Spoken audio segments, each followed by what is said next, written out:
This is the church I used to go to in England when I lived in England. Congregational church.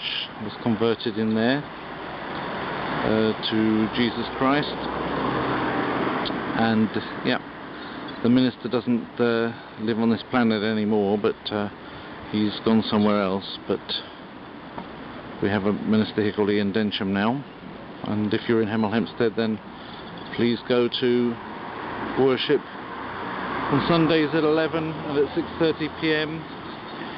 and then they've got a Bible study at 7:45 on Wednesdays, prayer meeting at 7:45 on Fridays. So there you have it, and it's worth going to this place. Today, what I'm doing today with this particular film is I'm going for a little walk just around Hemel Hempstead. I've been on some bigger walks without the camera that have been a bit more intensive.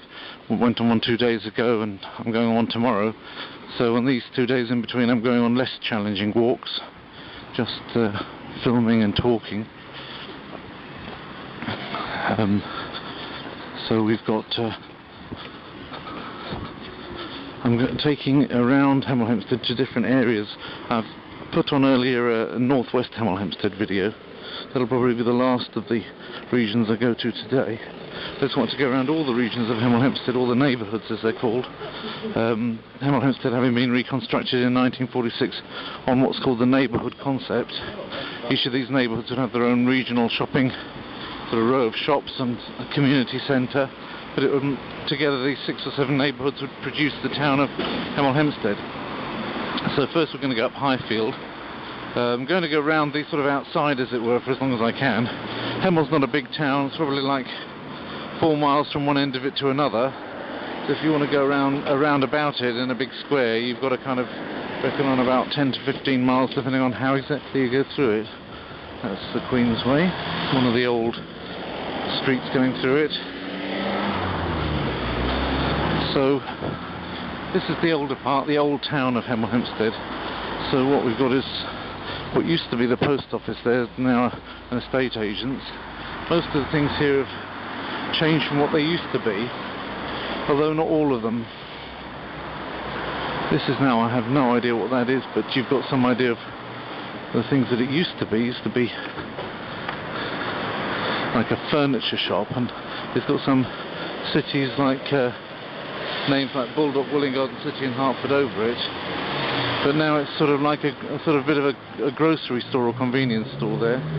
There was a hairdresser's there with an old style, what they used to have outside of all the barber shops, that rotating spiral thing there. It used to be the symbol for a barber shop, and you don't see it that often.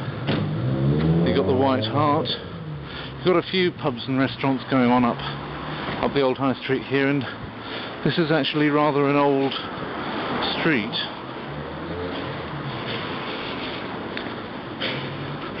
Going back several hundred years, and maybe with the case of some buildings even longer. You can see the top of the old town hall there and the corn exchange, which we'll see in a minute by it.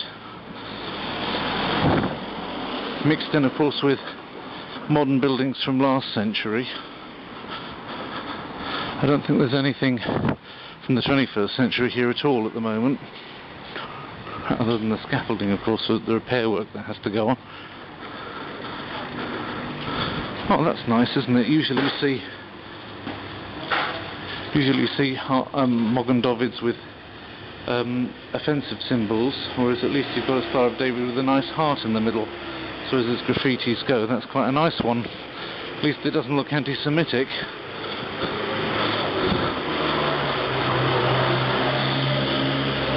Some interesting musical instruments going on over there. Oh, I'm getting arms over there. Now actually, there's the old bell up there. I've actually worked in that pub for a few weeks when I was a student, before going to university actually. Just to this is St Mary's Church, which is a very old church. It's there's the hall of it. I was in the choir there for a while. There's a kind of cemetery, gravestones around here. I was in the choir of it. I didn't really enjoy it much, and the other choir boys, I mean, they used to enjoy having a bit of a a fight around these gravestones. And I remember when I was a boy, we used to hide behind the gravestones and chuck stones at each other, not gravestones at each other, but just rocks and things. We used to pelt each other with small stones and try and hide behind these graves while we were doing it, which was good fun, I suppose, but it got a bit vicious at times. This is the corn exchange, which is, as you can see, quite old. Constructed by public subscription by Henry Day the bailiff in AD 1857, as you can see. George Lowe the architect, William Sear the builder, so that's quite historic. Much more historic, of course, is the actual church itself, which is Norman, which is 12th century. So that's a little bit of a look at the old town centre. Still some quite old parts up here to look at. That's quite old. The gents' toilet there. It's looking very old.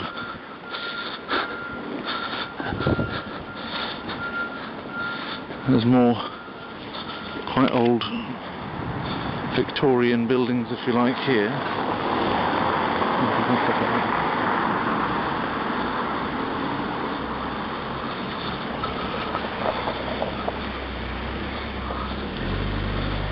1888. This was always a Citizens Advice Bureau. Bailiwick of Hemel Hempstead.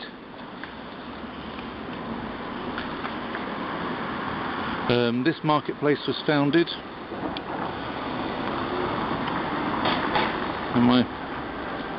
This marketplace was founded. Was formed, and these buildings were erected by the bailiff and the town improvement committee in AD 1888, which is also the thing we have there. Okay.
うん。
much mistaken, there's a passion fruit growing there. These look like passiflora. You could probably harvest a few of them and make some jam if you wanted to. A little bit up on George Street now. This is the place opposite the school that my brother and sister went to for infants and juniors. I watch it when you go near a school and you're recording in this country, because everybody's automatically a paedophile who wants to do anything like that. So you've got to, but basically it's down there anyway, in that area. When my brother and sister went, I didn't go to that one. I went to the one that I showed you earlier in the series. But basically, there we are. Wonderful houses coming up, covered in ivy there on the right, covered in a kind of very reddish ivy. That one up there, yes. That used to belong to, I don't know, maybe it still does, I have no idea, no way of knowing. But that used to at least belong to a friend of mine. Was it this one or was it the next one? May have been the next one, not this one. Let me just check. Yes, I think it was actually this one, not that one, because just judging by the amount of space there was around it. An old friend of mine, we spent a lot of time in there and in the garden especially. And of course, Paul, his name was, 31, yeah, that sounds alright, that half there of it. And yeah, those were the days when you're a kid and he's got no worries. No idea if he lives there now, or what he's like now, or if his mum and dad still live there or not, so I'm not going to call there, but I've got nice memories of that place anyway. His mother was an Irish lady, a nurse, and very literary. Used to love things like James Joyce and George Bernard Shaw. She used to be very proud of the Irish heritage and quote from the Irish literary heritage on numerous occasions. It used to be the hospital, West Herts Hospital. There were two hospitals in Hemel Hempstead when they lured all the people here with fantastic health care, as in the promise of. One of them behind there has now been turned into a housing estate, and now they're planning to do that with the other part of it. So that Hemel Hempstead, which is going to be the largest town in Hertfordshire, won't actually have a hospital. How's that for planning? Don't you just want to get hold of the people responsible for that and name them and shame them, and then give them a couple of good kicks into the bargain? That's the least you want to do to them, isn't it? And put them inside a prison, that would be more like it. All to make more houses. There's what our buses look like anyway. Getting up nice and high. It's on a hill, it's on a valley, the valley of the Gade River. It's Hemel Hempstead. They're still using all the church, they're still building here on old hospital territory. Even though that hospital closed down such a long time ago, they still haven't got through all the territory. Well, first they build on part of it and tell the people buying those houses, oh, look at all the green space you've got nearby. And then of course later they build on that as well. And then they build on everything.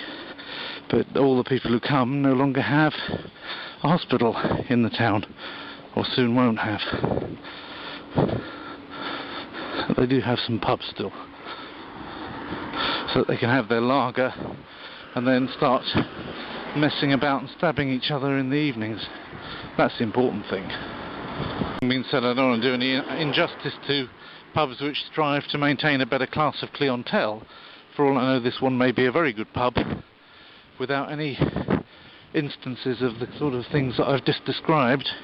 So I don't want people writing in the comments, hey, you talked about stabbings and that when you were filming The Beehive and it's a lovely place and we weren't fair. I mean, because I didn't particularly mean this pub or any particular individual pub, but certainly you have to say this: most of the stabbings that take place happen after somebody's been at alcohol.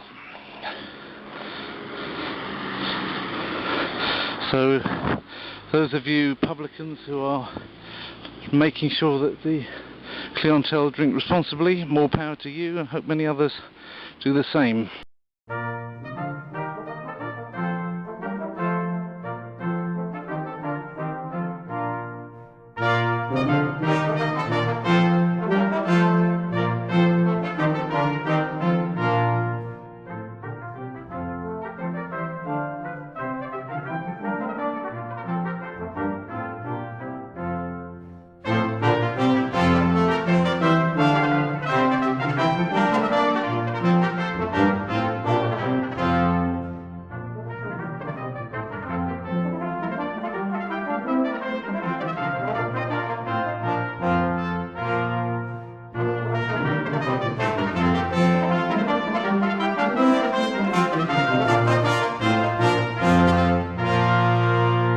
Okay, so this is the first of the parades of local shops. This is for the neighbourhood of Highfield.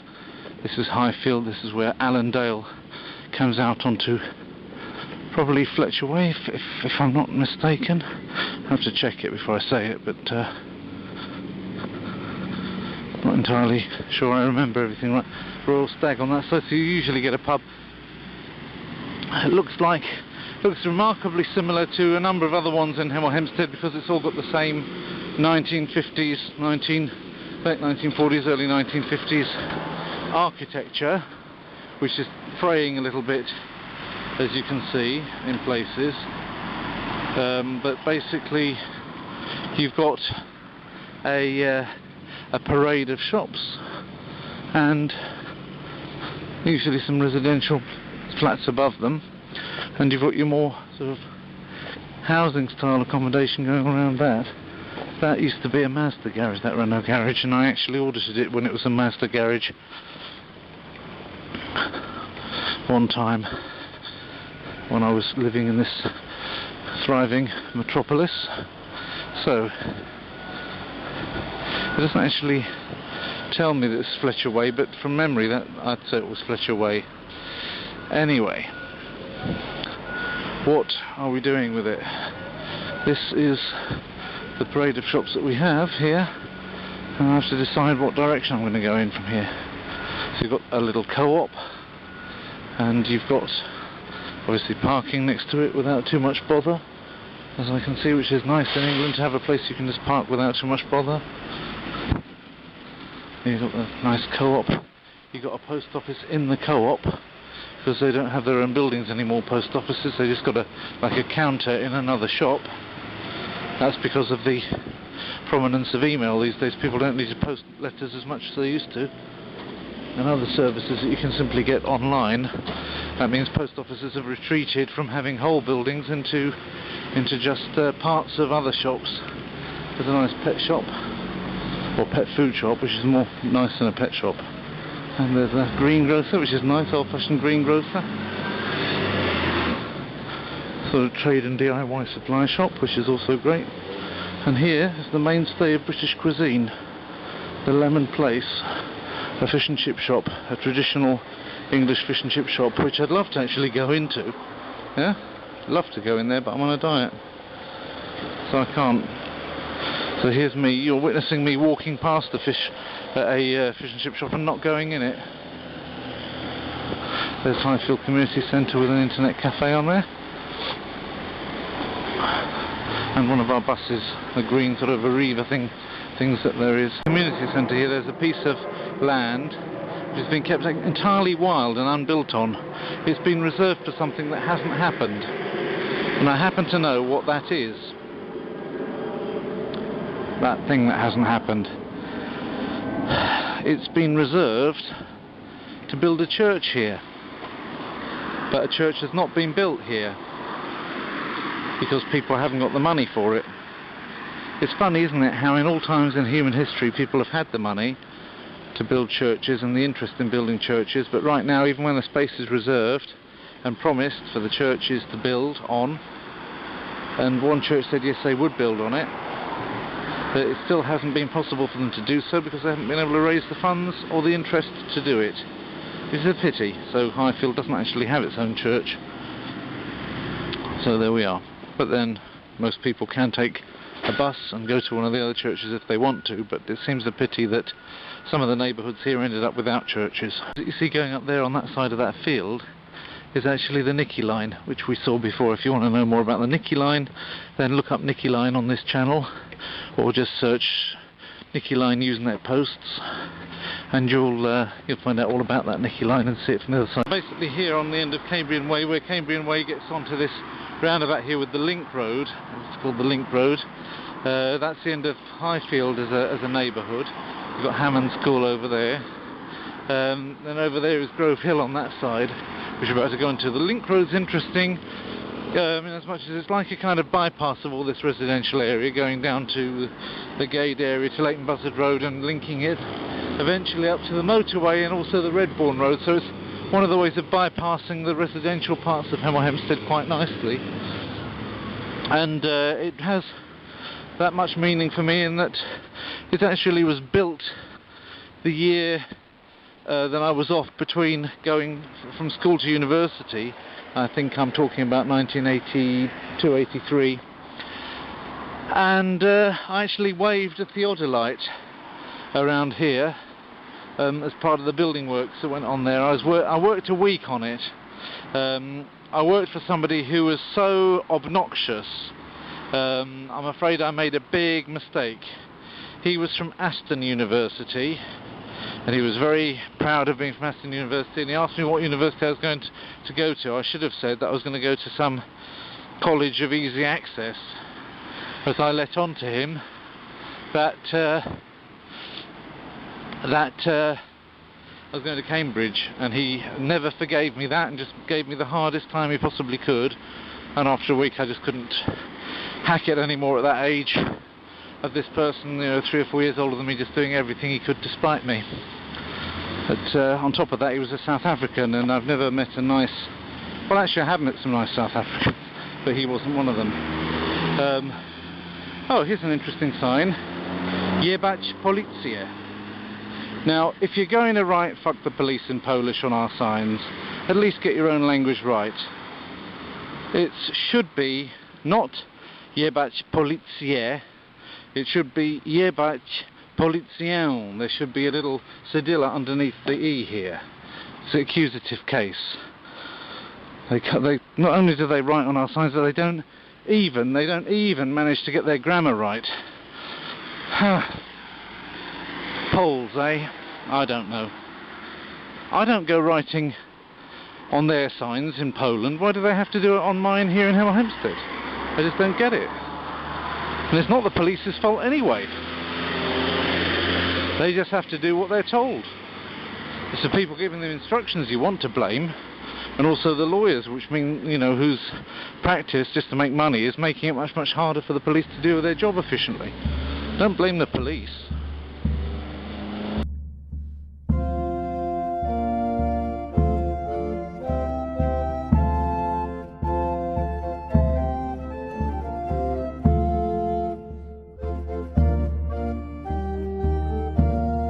So you can usually tell, here, especially here in Grove Hill, which was partly built in the 1950s but was much more built in the 70s and then the 80s. This is obviously 50s build. You've got the terraces there, you've got even the old, here on Runcorn Crescent, you've got old style, almost faded now, street signs, and the terrace after terrace, like in Cambridge that I showed you one other time. Has I say lovely, typical more terrace. And then on the other side you've got Hunting Gate, where you've got a slightly more modern look, a newer look about the, it's still done in the style of the older one, the previous one, same font, but obviously much less faded. It's 1970s, and then look at the housing, there's 70s or 80s style housing going all the way down Hunting Gate on that side of the road. So basically it was, that side of the road was developed in the 1950s, and this side more in the later 70s and in the 80s. It's a different style because after the war people had to get housed quickly. There was big ideas about social housing, whereas in the 80s and Thatcher's Britain you had quite a different approach to the whole matter, with much more private ownership focus and you know, home ownership being something a bit more prestigious, and people wanted their homes to stand out from one another, and more semi-detached and detached homes, less terrace housing being built, and better housing reflecting the increased wealth in society. Whereas, you know, inside, once you get inside these places, they're going to be exactly the same as the other places. There's no real difference. But outside they look an awful lot more, well, let's say socialist, you know, post-war socialist. So here we are coming to another parade of shops. Again, you've got the inevitable pub at the end of it. What was the Royal Stag or whatever it was before it's here, the Green Acres Roman 2.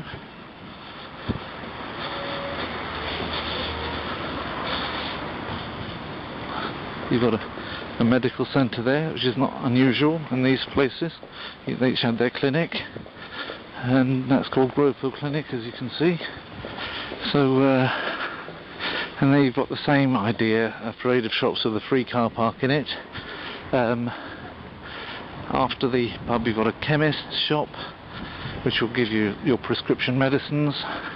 Not as many chemist shops in England as there are in a lot of other countries. As a percentage of overall shops, but they're still there. Martin's is a newsagent. You've got here another shop with pet supplies and florists in it, and a greengrocer's thing. And then you've got like a laundrette or a garment care place. Oh, somebody's playing Piaf. That's interesting. Non, je ne regrette rien. There we are, there's culture for you. There's a Tesco Express, that's in place of the Co-op in the other one that we looked at. And yes indeed, we've got a fish shop. This time it's called the Ming Fish Shop. It's also got pucker pies, which is nice. So you've got the traditions of fish and chips, which are not so much observed in the centre. You can certainly find out in all of the neighbourhoods. It's quite old-fashioned in a sense. This part of Hemel. So it's a nice looking fish and chip shop there, and a betting shop as well. Pass rapidly over that. And then we've got some computer shops which shouldn't have been around when I was a kid. And that looks like an off licence with alcohol for sale. Probably just as guilty for producing lager lautism. A hairdresser. And there's some kind of a car parts store and a carpet store. Car parts and carpets next to each other, only the difference of one vowel, effectively, the way it's pronounced, but a very big difference in meaning. I saw a kingfisher the other day, by the way, on the canal. I was very surprised. I didn't have time to photograph it. It was just up and away in seconds, but it was long enough for me to tell what it was. So there we are. That's your Grovehill shops. Looking back on it, that's what it looks like. Quite nice, really. Enough for the neighbourhood to be able to get what they need.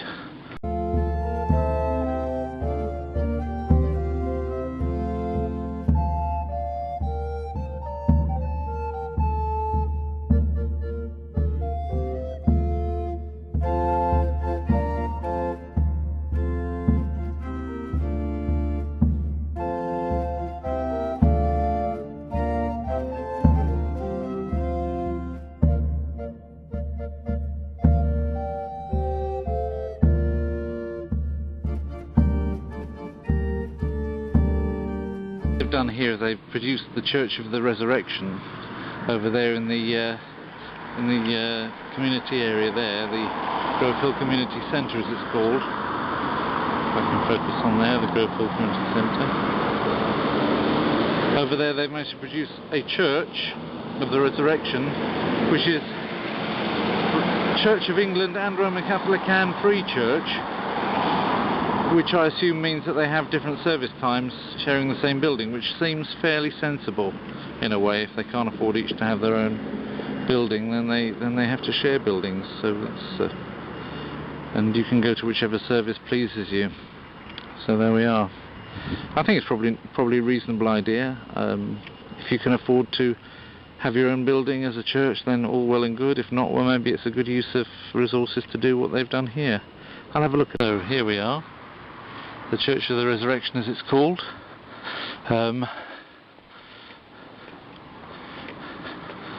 There's me walking with my camera. There's something interesting, isn't there? The Roman Catholic parish has Sunday Mass at 9:30 on Sundays, weekday Masses Monday and Tuesday, Saturday it has at 5 PM if somebody wants to do it at 5 PM. Anglican Free Church, Anglican or Free Church. Now that's interesting, isn't it? Either you're an Anglican church or you're a Free Church. They have a female minister. I don't know how the Catholics stand with sharing a building with somebody with a female minister. Nevertheless, to arrange a baptism or Thanksgiving for your child. They have their own. Each child has his own Thanksgiving, does he now?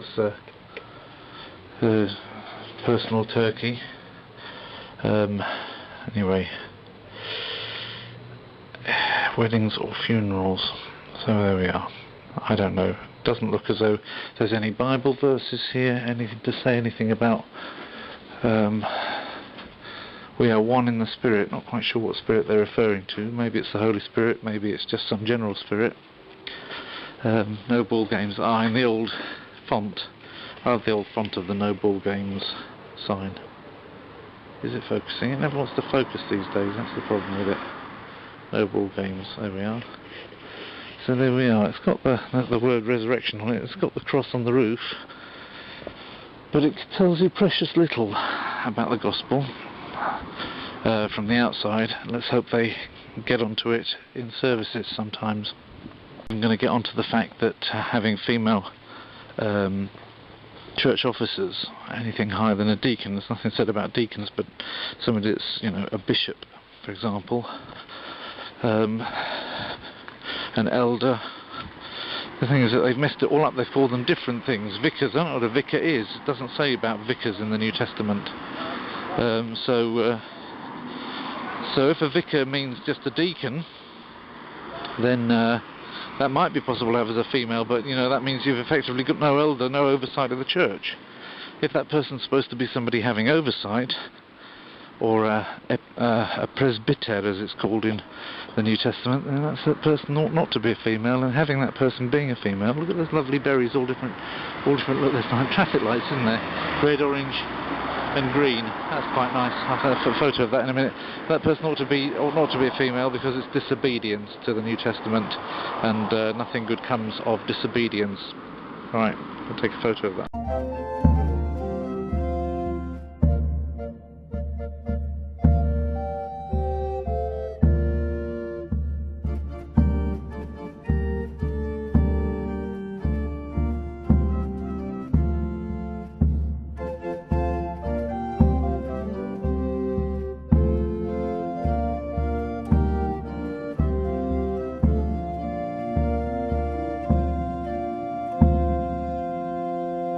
Incidentally, if you do see these, on a bush anywhere, don't eat them because they're poisonous.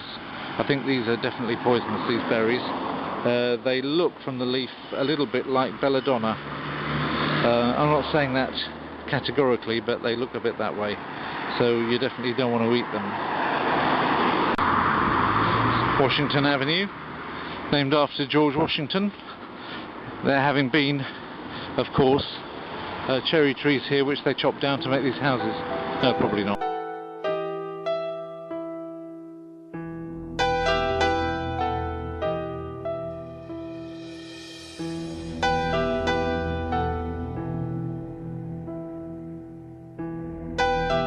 Okay, according to this, I've come walking a fairly straight line in that direction, 3.2 kilometres away from my home, because I sent it to go back home.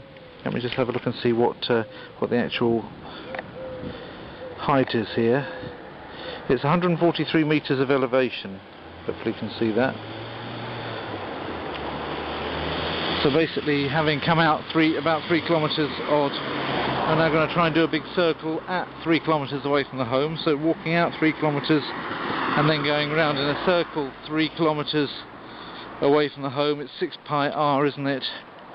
So therefore you've got to think of it as about 18 kilometres to go around. If you go around in a great big thing like that, a big round circle, that's roughly the kind of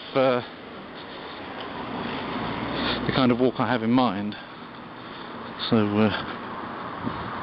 it won't all be filmed though, because I'm running out of film.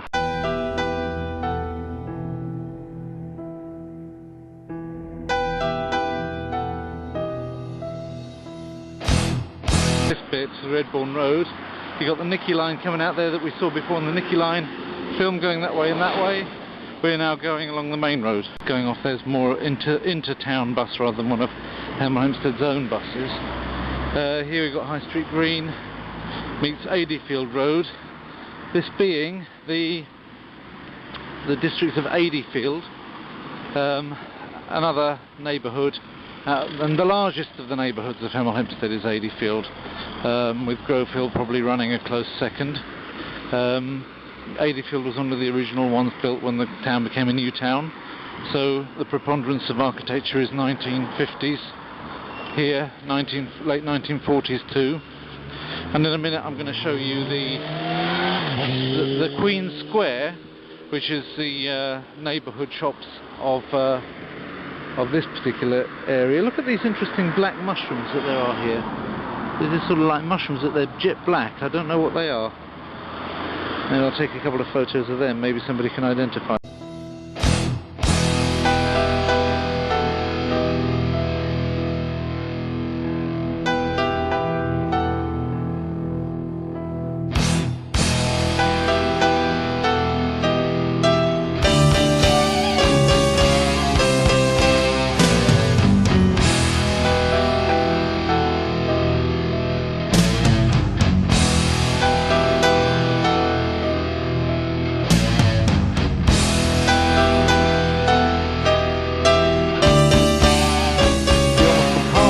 Kind of mushrooms, I think it's a different kind again.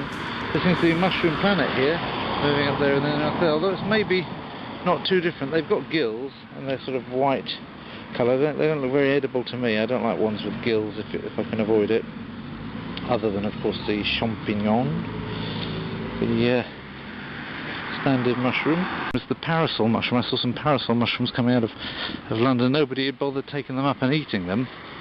Either no Poles had been along that way, or there'd been some rather urban Poles who'd forgotten what parasol mushrooms are supposed to look like, or on the other hand it may have been that people thought they were too near the road and wouldn't be very healthy, which also would be a good reason not to take them.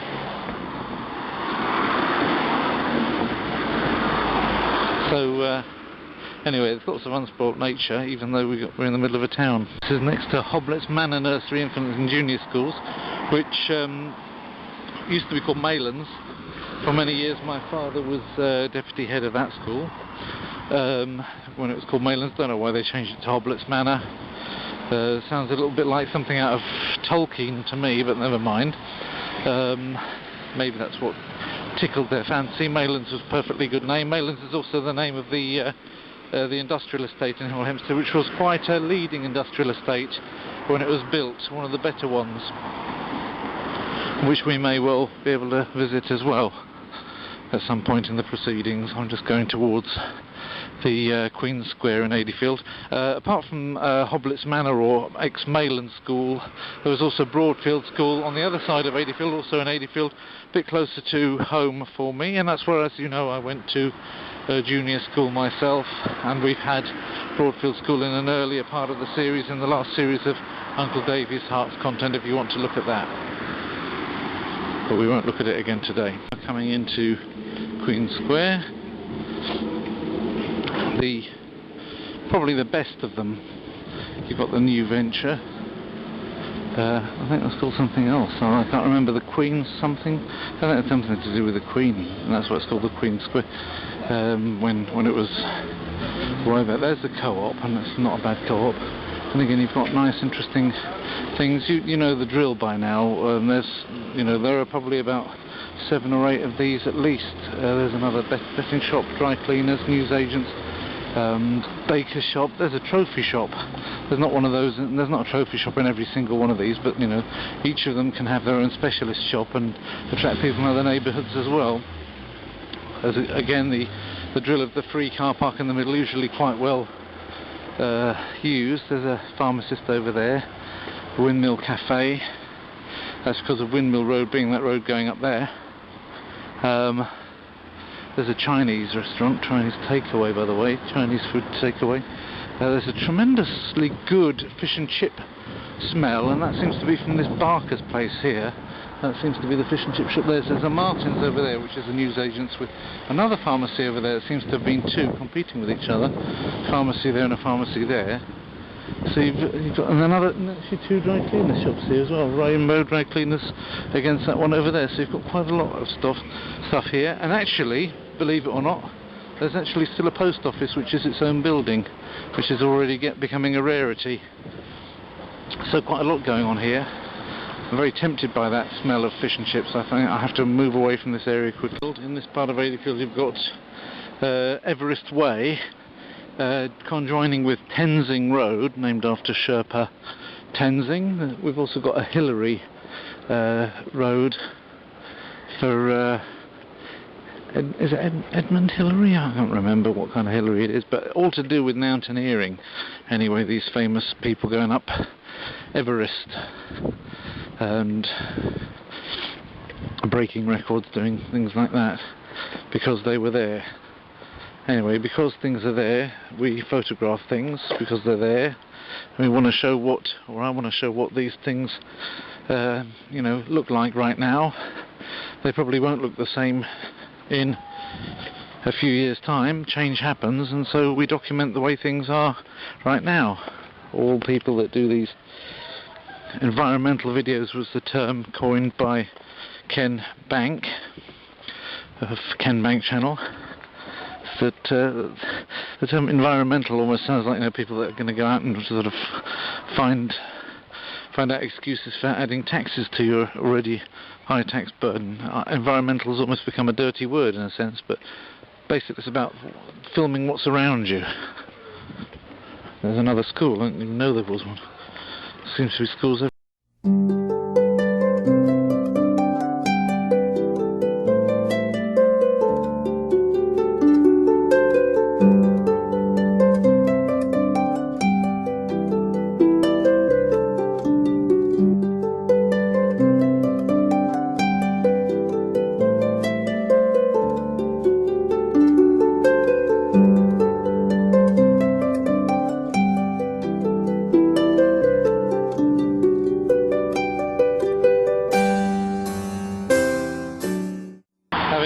Having walked out of that interesting little pathway leading from Adeyfield, I now find myself on Mayflower Avenue, and the Hemel Hempstead's leading edge, as it was in the 1950s, certainly 60s and 70s, leading edge industrial estate,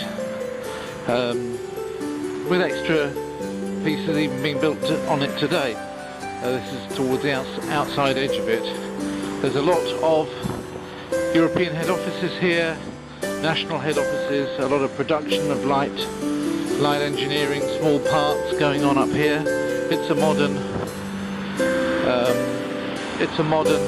industrial estate.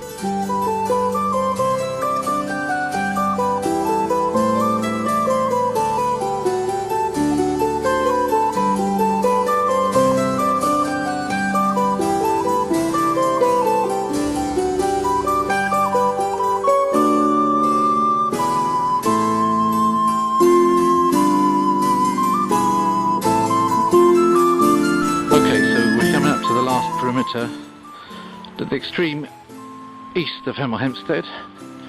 Beyond here we have what is known as Buncefield Depot, and that's very famous because in December some 4 or 5 years ago, can't exactly remember whether it was 2003 or 2004, but it was December. You can look it up on Wikipedia, and it was the biggest explosion in peacetime Europe. On the same day that happened, this massive explosion, the reason for that being that it's the main depository of oil and petrol for all of the chains of petrol stations around southern England. And the same day that happened, back in Pakistan, there was an explosion on a bus because some people had let fireworks off after a wedding party. 7 people died. This was the largest explosion. The whole sky was filled. I'm going to show some photos shortly from the news footage of that. The whole sky was filled with a column of fire and smoke. It could be seen from an awful long way away. The explosion was felt in Holland, and my parents sort of found themselves woken up already on their feet that morning, and the sky was orange all over the town. They thought it was going to be a massive environmental fallout. In fact, it simply disappeared in the course of a few days, which makes you think. Anyway, Buncefield, very famous. One of the things that Hemel Hempstead's famous for. I don't want to get any nearer to it than that. It's just over that hill, on the other side of there. One of the reasons why people didn't die is because of the way Hemel Hempstead's been planned. You've got this buffer area here between the end of the industrial estate and where Buncefield starts. The only other thing there's a cemetery, where the minister that I mentioned at the church at the start of this is lying, and a number of other people that from Hemel Hempstead, was a very large cemetery, are there, and of course they're already dead. They can't get more dead than they already are by an explosion anyway, so that's the thing which there is there, and then afterwards we've got the industrial estate here, which nobody was there that early in the morning. It's some 6 o'clock in the morning. There were only a few people around, and so very, very fortunately nobody died, and there's no residential around here until you get quite a lot further down. Already windows were blown out of some people's homes and shops because of the size of the blast, but nobody died, and that's very, very much a testimony to good town planning. That's the sort of town planning we had in the 1950s. It's only gone downhill since then.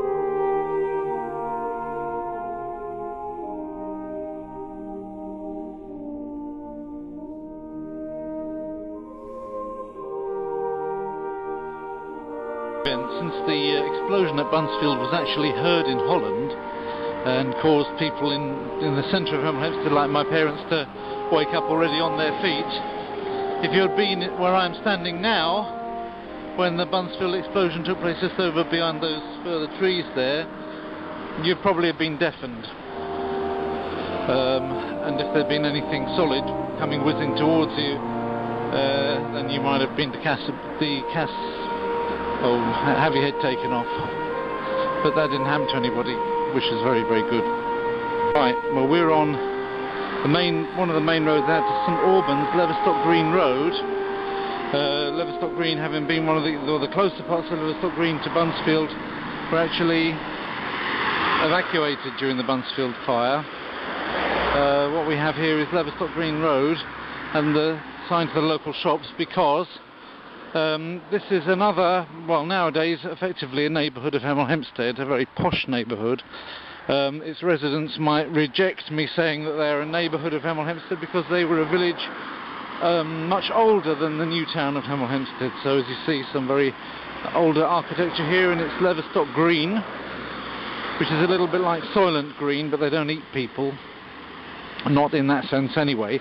And they basically have, some cottages like this which are authentically old, and then other things which are obviously a little bit newer but built carefully in an older style next to them. And effectively it's a very nice place to live within Hemel Hempstead. So the average house price here in this particular village near Hemel Hempstead, this particular effective neighbourhood of Hemel Hempstead now, is, well, much higher than probably at least half as much again, if not double, the average house price for sale in Highfield, which we looked at earlier. Green Man, the Green Man pub, which looks a little bit like a sort of cabbage. There's the pub anyway. And the green itself, which Leverstock Green is named for, is over there. The green with the cricket pitch over there. And again on this side you've got much of a muchness, the same New Town's idea here. Wing Fu House is Chinese food, then you've got Spar, which is a supermarket. It's found in many countries, I believe it's American, although Sparen is German, of course, to save. You've got a family butcher of the old-fashioned kind.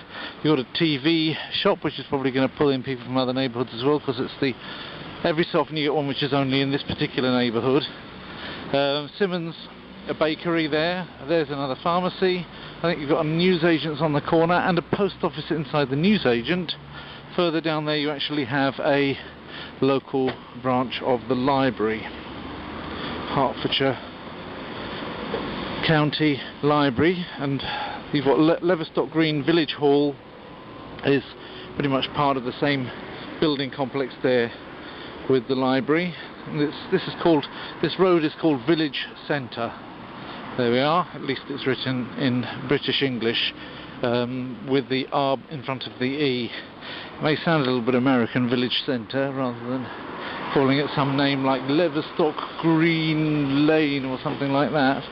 But calling it Village Centre is, you know, a little bit not very old-fashioned, but at least they've kept the old centre in English rather than centre as it's written in American. You know, we wouldn't want to have British English ever dropping French spellings of certain words and adopting more Spanish-like ones as they do in America.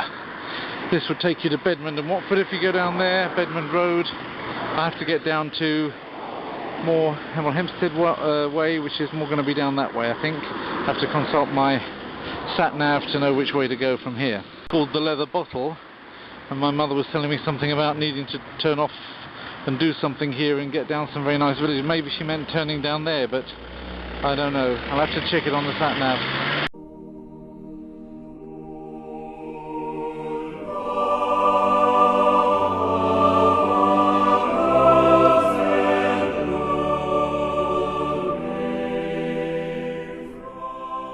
The old town shield.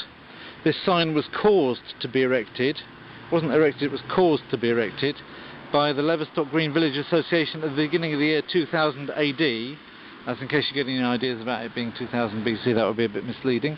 To commemorate the vigorous community which has flourished here during past millennia and which continues to strength into the new millennium, proud of its own identity, i.e. proud of not really being Hemel Hempstead, I think is what they're saying between the lines, that we know that they are, and there's nothing you can do about it. Sorry. And Leverstock Green with its little oak, which is odd because it's right in front of a sycamore tree, but with oak leaves and acorns. Leverstock Green, ancient manor of West Wickie, manor of Margate Oakie, Langley with Westwick, of Leverstock Green. So that's the bit of history there, and you've got somebody digging there in some water and somebody else swiping his head off as he does so, which I think is a little bit unfair, because you don't want your last moments on the earth, you know, to be, you know, digging your own grave while somebody else is actually in the process of beheading you. But you know, that's how they obviously want to commemorate the origins of the city, and you know, as they're, or the village, and as they're separate to us from Hemel Hempstead and they don't want to be part of us, when they can get on with it and do it their own way.